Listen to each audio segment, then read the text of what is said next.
Kim aytadi, pulni nima tashyapti? Kartadan pul o'tkazinglar mana, xo'p, seminarga kelish uchishdi. Papaning schyot bo'lib. Nima tashiydi u pulni? Havo. Ya'ni havoni tarkibidagi qandaydir bir elementlar. Yo'q, pul bunday ishlamaydi. Ya'ni havodan o'tmaydi. Men sizga hozir tushuntiraman. Siz pul o'tkazish tugmasini bosasiz va uning ortida bizga ko'rinmaydigan taraflari ishlaydi.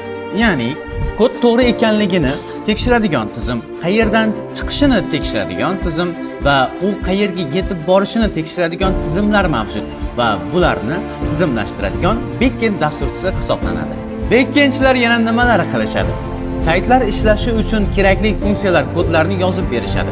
Telegram botlarning ortida ham backendchi dasturchilar turadi.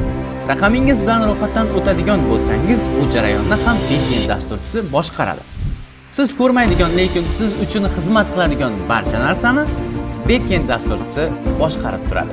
Agar sizda backend dasturchisi bo'lish ishtiyoqi paydo bo'lgan bo'lsa, ushbu raqamlarga qo'ng'iroq qiling yoki bo'lmasam 3-Renaissance IT akademiyamizga tashrif buyuring.